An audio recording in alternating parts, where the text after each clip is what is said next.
And we're here with Daniel Salgado-Alvarez. Am I saying that correctly? Yes. Sweet. I have a long history of saying names incorrectly. In fact, I believe Anna, Mm-hmm. when I first met you, You I pronounce said it Anna N, yeah. first. Mm-hmm. So I have a horrible history, but thankfully I got at least one right. Welcome to the show, Daniel. Thank you so much. This is for me at least, and for Anna as well. This is our first interview, Mm-hmm. thing on quarantine at Harvard. I'm super excited. No, thank you for having me. hmm For sure. So, but I mean, obviously, introductions in place. We have myself here, David, and we also have Anna. How are you doing? I'm doing pretty well. Adjusting to the first week at Harvard. I already have an essay due. I've already lost my ID card, so thriving out here in Quincy House. How are you Okay. doing, Daniel? I think also, I guess, thriving. First 2 days of classes went pretty well, but now it's like I have a lot of work to do. There's already like tutorials I have to turn in and like problem sets and stuff. So, Yeah, Dang. what's your schedule looking like?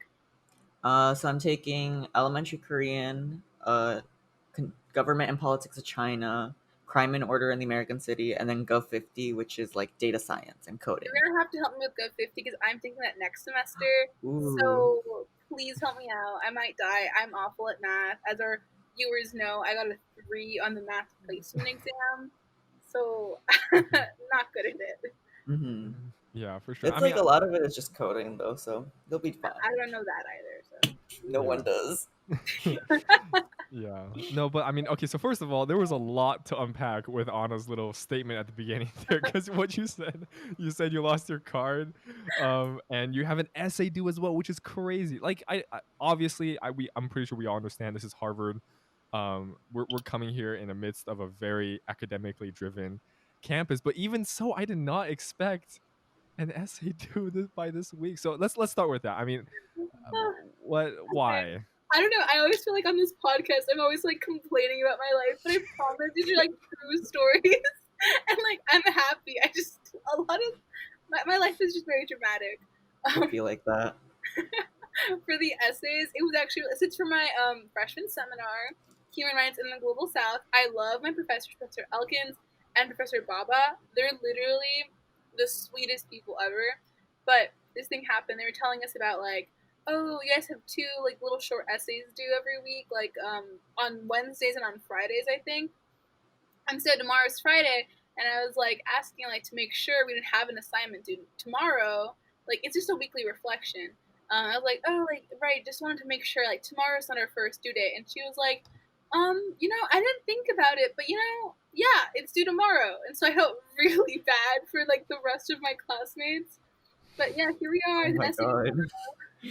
Yeah, and this is for freshman seminar, right? it's a freshman seminar, so like I'm not super stressed about it because it's not like graded, but it's still like Ah, it's still stressful. Yeah. So I'm like, it's yeah. pass and fail, right? It's pass fail, yeah. Yeah, but I think this reflects, at least for me, and of course, this is featuring Daniel, so I do want to get to you. But I mean, seems to me like, so we're all from public school, right? Is that a fair Yes. assessment? Yeah, so we're all Not public sure. school I'm from here. private school actually. Wait, I really? know I'm super cool, right? But no, Bougie. No. I went to private school, yeah. Okay, yeah. So I mean, there are differences, but I mean, like for instance, for Daniel and I, for public school, this is certainly, at least, okay. So for me, right, this is certainly a huge ramp up, uh, in terms of workload. But I think I've embraced it so far pretty well. I mean, for you, Daniel, as well. I mean, would you say that there has been this massive shift in paradigm for workload, work just amount, the substance of it? For now, I know this is day 2, but what are the initial conditions, so to speak? I feel like a lot of it is like just on you to get. Like it's like the lectures so far aren't very like, I guess, hold your hand type of way. Like I feel like in for public school and high school, like I could just pay attention to the lecture, not really do much outside of class, and still do pretty well.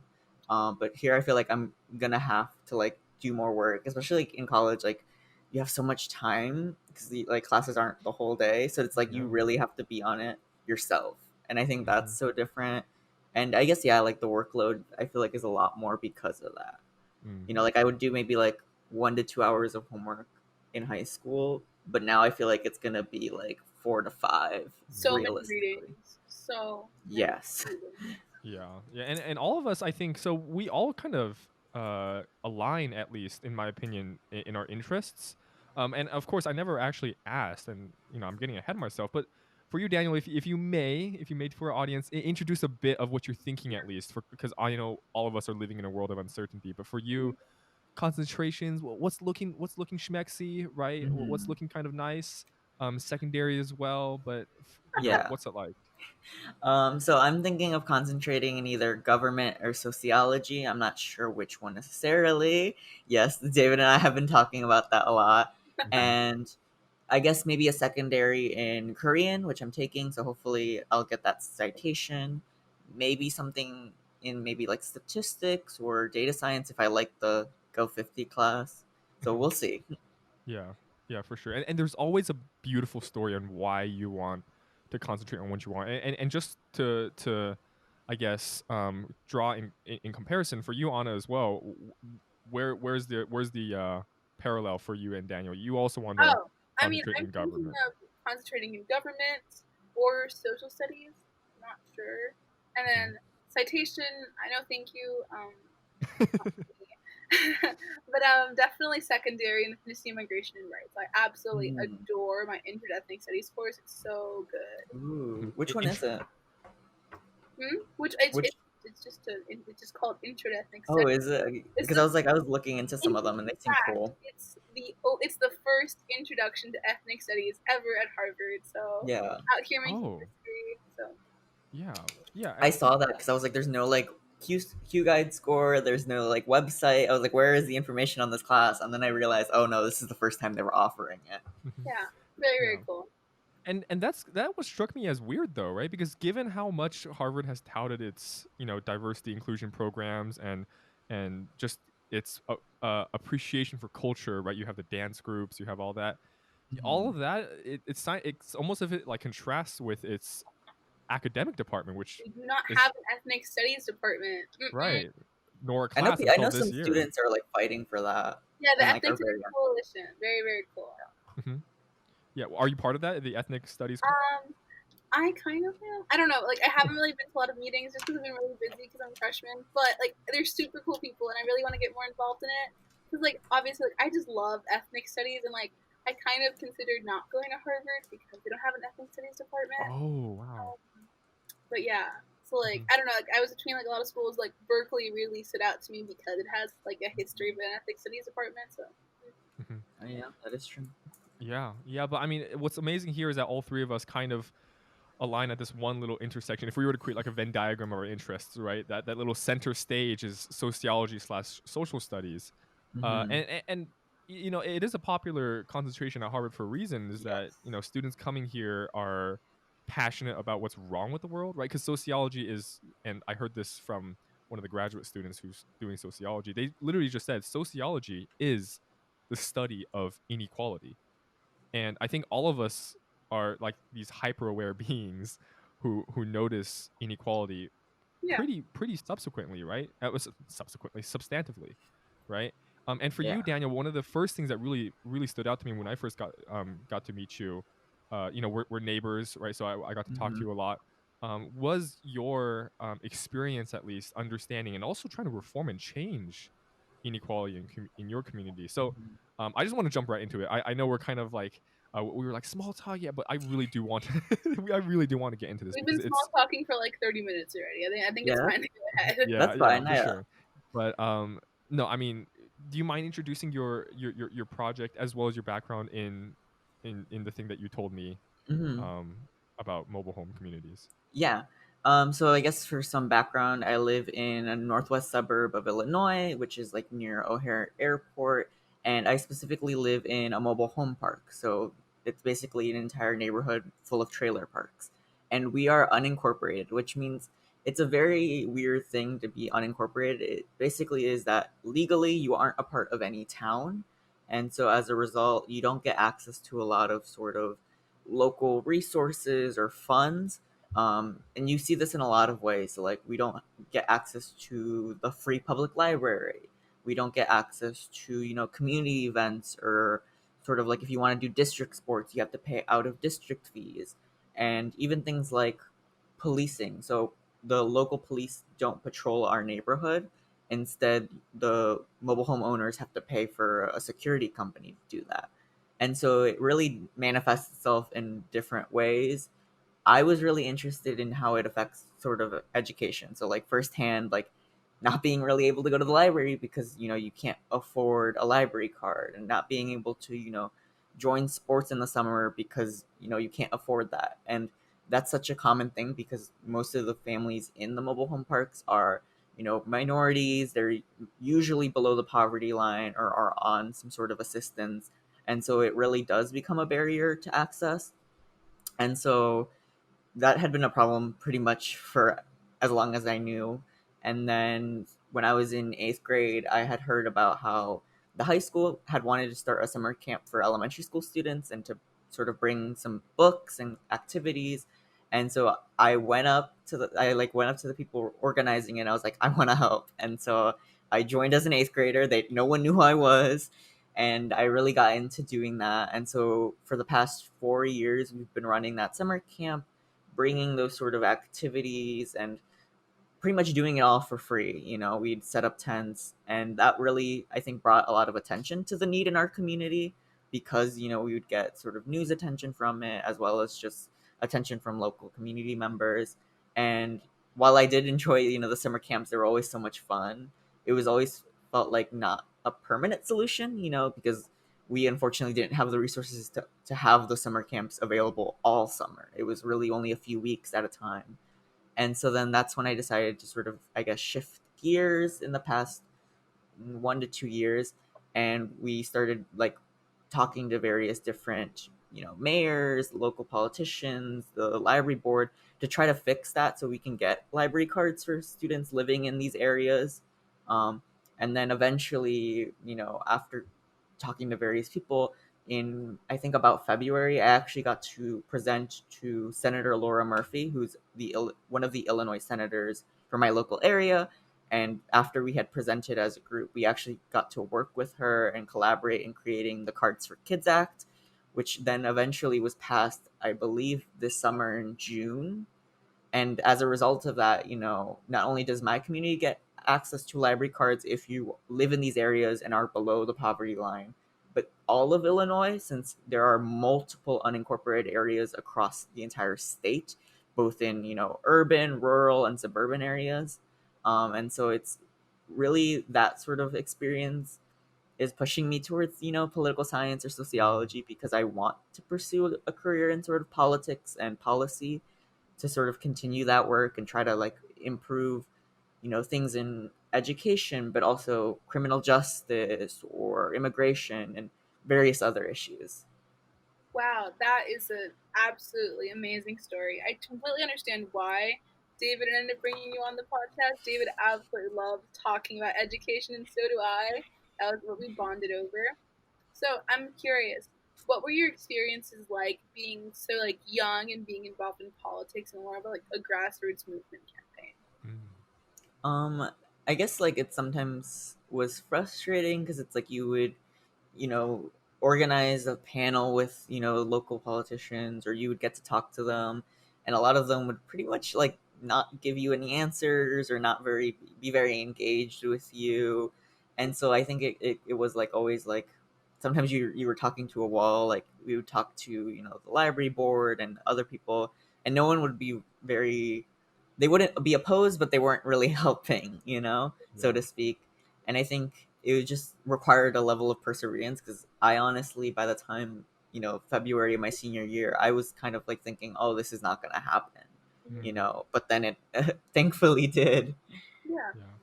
Yeah, And and that's the tough part, right? Like as youth, right? Anna, I'm sure you will notice as well, because I know you also did some like voter drive, or sorry, voter activism in yeah, your region. And as youth, right? Or at the time, most all of us were under 18. We were minors. I am still Um, 18, so and yeah, Anna is still 18, right?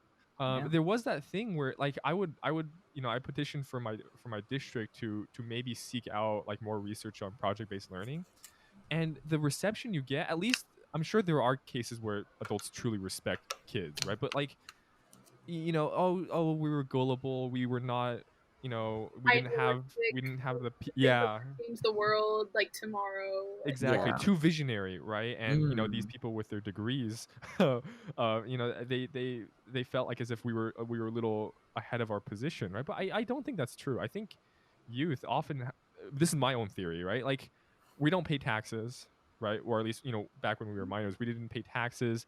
We weren't really too jaded by the idea of society. We still had a positive outlook, and therefore it could generate ideas that normal, I guess, general adults don't really care or think is too grandiose or you know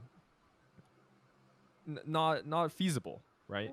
But I mean, I totally get you, man, and I think frustration is such an important thing to utilize and to channel, right? I think that's the Mm. beauty of Harvard, right? Where I'm sure the classes that we take, like for instance, like for me, I'm taking a Xbox class in prison reform, and not prison reform, prison abolitionism. oh, that's very distinct, David. It's Very Yeah. distinct. Yes, I should learn that by now, because they say that prison reform actually is damaging to prison abolitionism, right? Because it yeah, takes away from they're different. Like abolition versus reform is a big debate in CJR. yeah. So I'm getting like hyped up and angry over the text that we're reading of the injustices, and same thing with you, right? Like the mobile home community, the incorporation.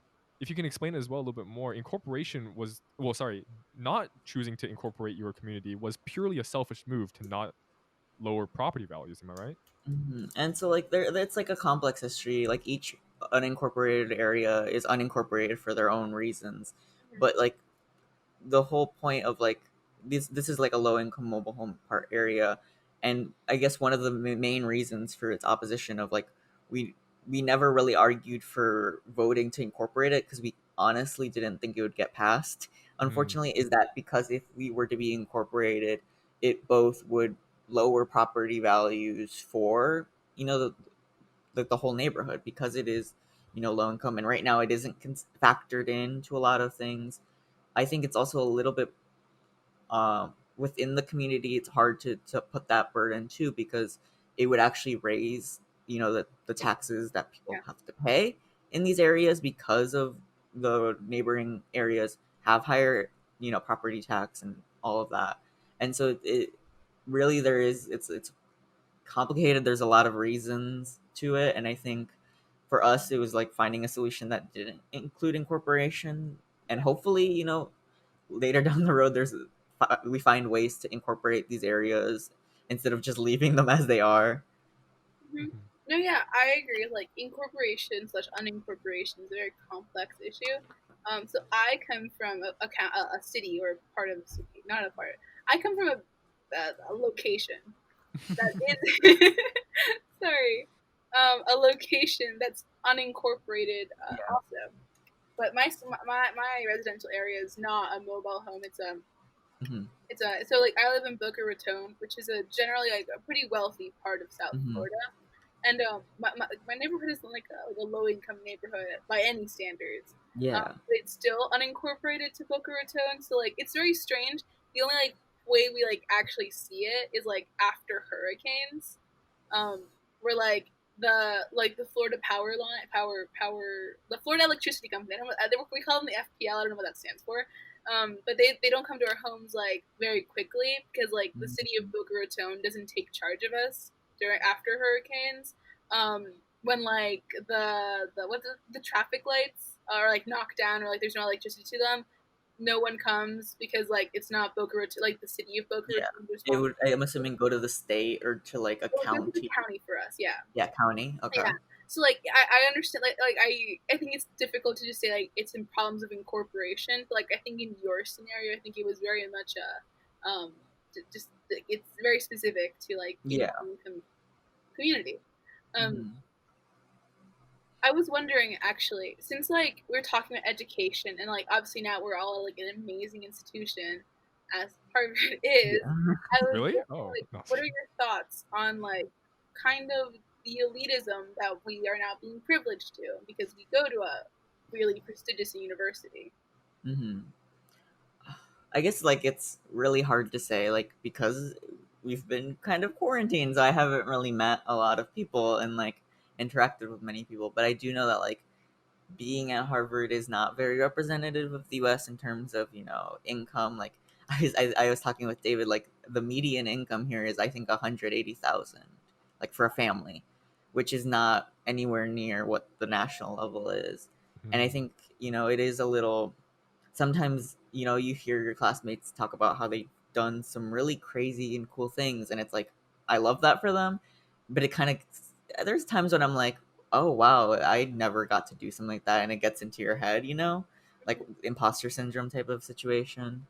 And so I think it's like sometimes I have to like be like, you know, like put myself in my place and be like, well, I shouldn't be comparing myself to others because I did not have that same context, that same situation. Like I did what I could do.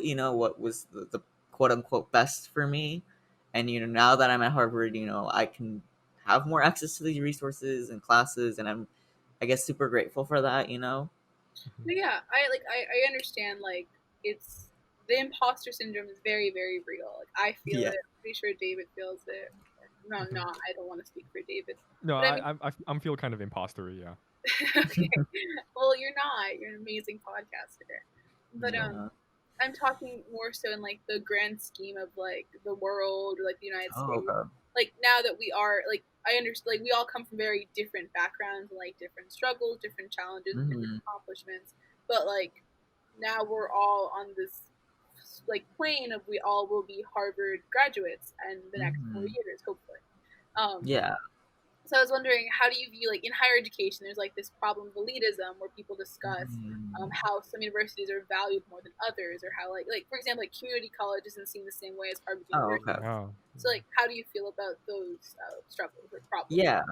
I guess, yeah, like it's like, the Harvard TM brand. Like people often like talk about how like it's a pathway to success, and there's a lot of like value put on it. And I think, there some of it is rightfully so. Like I think, it's hard to get in, it's hard to stay in. It's like there is that. But I also feel like there is that sort of, pressure of like rankings and this elitism of like, Harvard's this rank in this ranking list versus this other school. And then like that can be very negative towards people who are going to community college, like people who are seeking other options.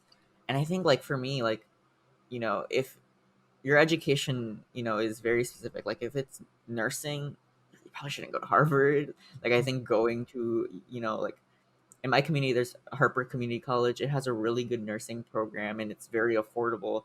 So I personally wouldn't say like go to somewhere like more expensive that doesn't have your program. Like I think hopefully parents and students realize that like what matters is like if the school's right for you versus if it's elite, if it has this grandiose title. um you know Mhm. I think what Anna's also referring as well, is the credentialism nature of hmm Harvard itself, right? Which and coming from, so again, for all of our listeners, I'm sure you'll learn more as you hear more from me specifically, but I'm particularly passionate about education from the viewpoint that I think every kid has like this innate ability and innate talent and innate creativity, hmm right?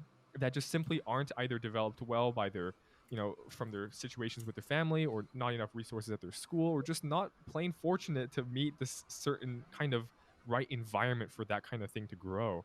And hmm I hold a strong belief that there are many people who could foster, like I have a friend, for instance, at my previous podcast, his name is Cal Slatton. um Super introspective dude, and when you talk to him, he's a really, he really digs deep, and he's passionate about film, he's passionate about music. He does his own review thing and constantly talks about movies and their elements, and he wants to be a filmographer. And I can imagine, like, for instance, our xbox 20 class on philosophical films would be a literal perfect class for him, because he hmm loves to talk, he loves film, and yet his transcript illustrates a number that apparently describes his ability, which is a 2.3 GPA. yeah. And that number sticks with him, right? And that number defines him almost. And, for us, I would say we were all fortunate enough in different ways to have met brilliant people to guide hmm us, and brilliant, supporters. But yeah, that's what I'm stuck up on. And yeah. credentialism makes it even worse, I would say, in that, it's a gatekeeping system, right? Yeah. And I feel like for me being here, there are 10 people that I personally know at my school who could easily have benefited from where I am now. But that's just me being Yeah. overly Well, like I negative think on like myself. if we like think about it, like I feel like realistically, Harvard could probably expand its class size to twice, Yeah. maybe even three times, Yeah. without really hindering much. Like maybe they'd have to build a couple new buildings, that aren't, Yeah. like Dr- old timey buildings and that are more like yeah. actually good. Um, I think like realistically, they could do a lot of that, and they probably don't to keep that sort of selectivity. Yeah, agreed. Like Yeah. because Yeah. what each incoming class is what like less than 2,000 kids. Much less. It's Yeah. like 1,800 sometimes. Like I think like they could easily afford and offer more spots, but they probably don't. So like, okay, I'll play devil's advocate for a second here. No, Hmm. totally. Okay, so two things. The first Mhm. thing I think is just like a more pragmatic reason where it's like Harvard, it's known for its name and it's for its Yes. selectivity, but it's also known for being a small to medium Yeah. liberal arts college. I don't think if we expand it, it would have anywhere near the same vibes. I don't think it Mm. would attract the same people. Like for me personally, I don't really like big schools. I like the small to medium Mhm. vibes. Like Dartmouth was very, very high on my list for those reasons, even though it's not as prestigious as Harvard I per mean, se. Dartmouth is Although it's a great great. school, it's a great school. Yeah. I'm not bashing Dartmouth. It's just like it's just different. And Yeah. the second thing is but like let's be honest, weren't we all attracted to the name of Harvard? And aren't we still Mm. attracted to the name of Harvard? I will say that elitism is bad. I think credentialism is bad. But like at the end of the day, I'm very, very proud of my accomplishment of gaining Yeah. admission into this school. It's like akin to like Hollywood. Like it's not a place, it's an idea. Like Harvard, it has its own like cultural capital, and like Hmm. whether that's because of movies or I think even just like when people talk about like what's the prestigious college in the U.S., like people would say Harvard most likely, and so it's like kind of just like something that's we all share culturally, I guess. And so Hmm. yeah, like I think it's hard to say like we're above that because I don't think anyone is, I think we're all attracted to that. Like I like was. unless you weren't in the U.S. ever, and never had heard of it. But then it's like, why would you be drawn or apply? Yeah. Yeah, but I mean, certainly, and I agree with Anna in that I also love small schools, and it's a community, right? Large schools, like in general, public universities are massive, right? 40,000 kids, 50,000 kids, like 70,000 kids. I think University of Florida actually is Which like some kids I think it's like like some kids like 70, that 80K. bigger. Go Yeah, Gators, but chomp chomp. yeah, but I mean, you got to think like it's the same thing with the sustainability of the environment, right? If everyone ate like what was that statistic like where if an American ate was it no if everyone in the world ate like an American diet, we would Oh, need like 7 Earths to be able to Yeah. sustain that same yeah. level of consumption. And same thing here. If every student were, I mean, I'm sure every student would. I'm not okay. Never mind. Not every, but like if every let's just say if everyone wanted a small school vibe and you want to be in that small prestigious like school selectivity, Hmm. we would not have nearly enough colleges to to offer everyone a spot.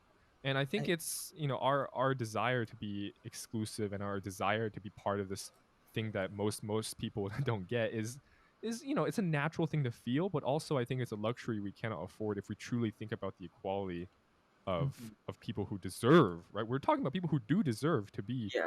in these positions to take advantage of these things. It's simply same thing with the American diet. It's a luxury that it's not sustain. I Excuse me, guess it's not I sustainable. will say that like I don't remember what the exact number is, but there are thousands of universities and colleges across the U.S. And so I think, like while they might not be as prestigious, at least that is an opportunity. Because I know that some countries I've talked to kids, throughout my stay here that their country has maybe two or three universities, and so it's like I think at least there is that I guess like potentially like everyone could go to a small school if you just like went to different universities throughout the country because some countries will only have a handful, you Yeah, know for and sure. yeah, like I think there definitely needs to be more push for whether that's building more schools or expanding the ones that we have. Mhm.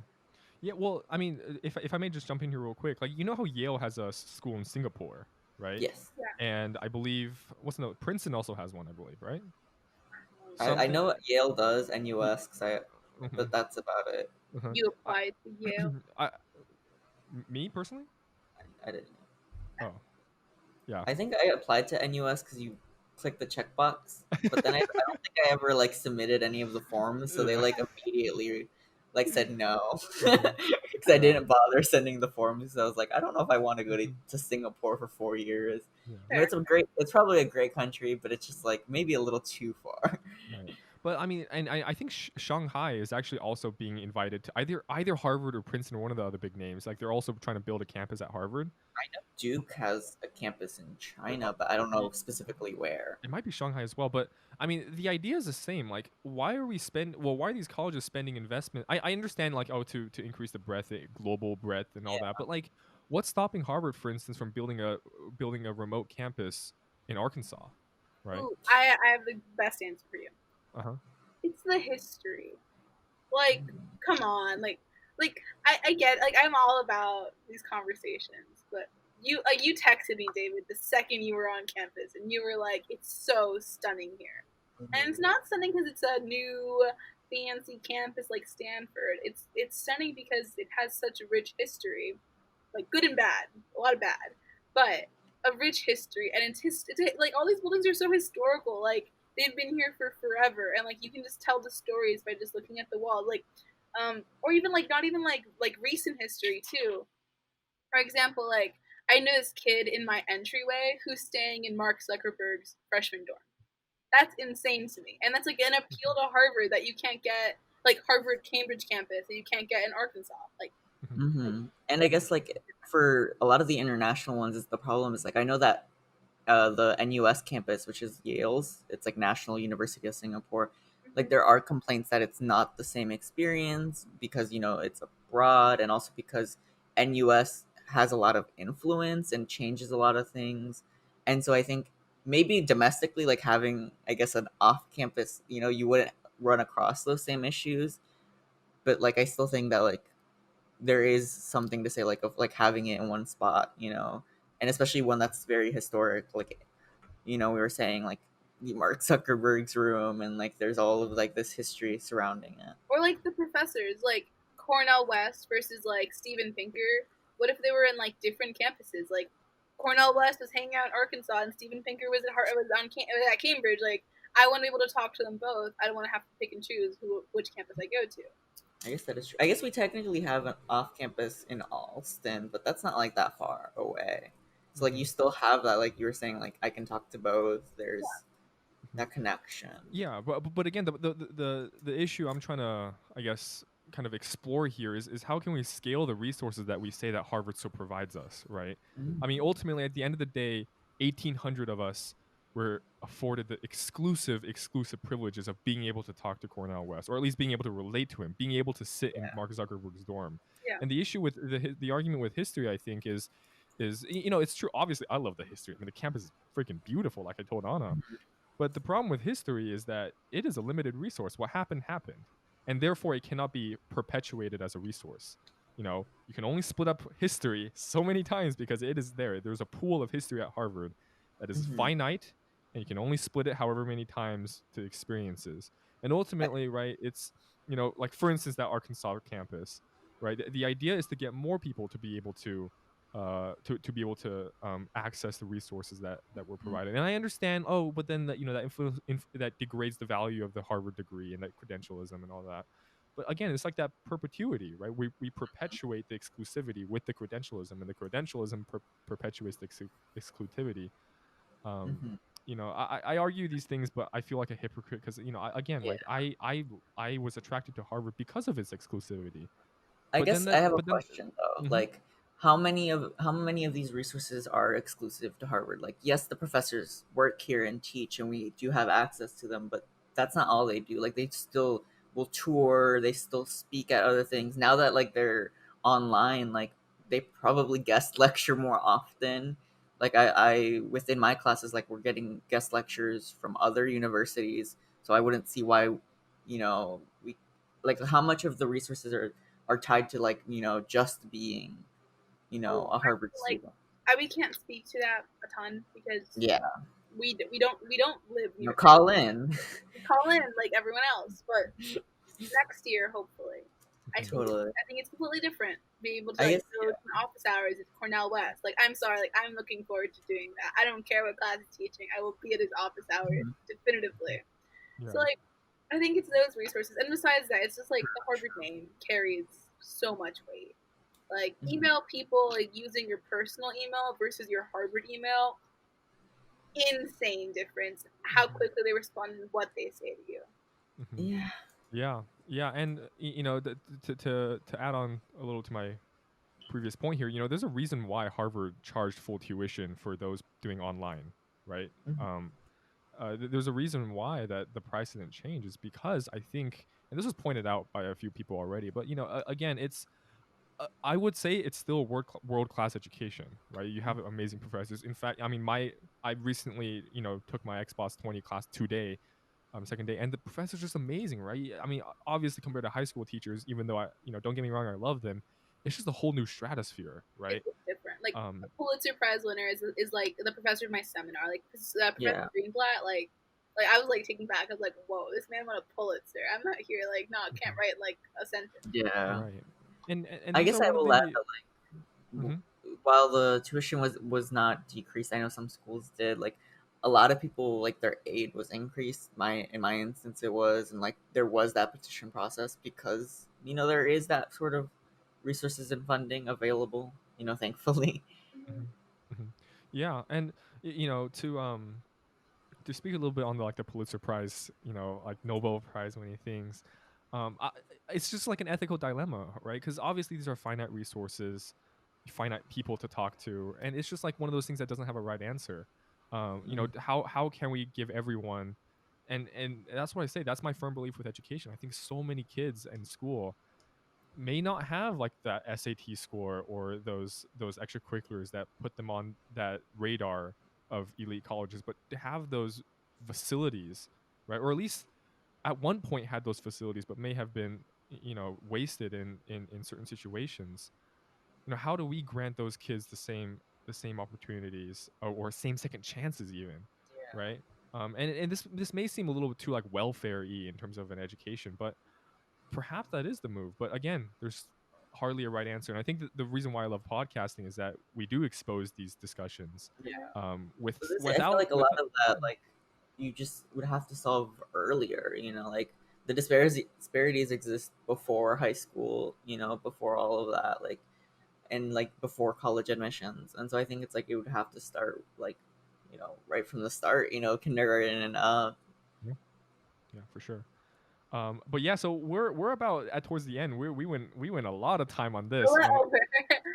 Yeah, but I mean, to quickly say though, I mean, Daniel, you are a fascinating individual, and that's the thing. We haven't even like scratched the surface of what you because I know you talk about debate. we Like didn't talk about debate. Yeah, I know. So we will have to save you for another time to come onto the show again. But again, this is thank just you to so much illustrate. for coming Yeah. on the podcast. I really appreciate it. Thanks, David, for tuning me into Daniel. No, thank you for having me. It's fun. Yeah, for sure. For sure. And of course to our audience, thank you guys for listening in. And again, this is to illustrate just truly how wonderful everyone is here. It's amazing and a privilege to speak to them. So hope you guys learned something new, and we'll see you guys on the next episode of Quarantine at Harvard.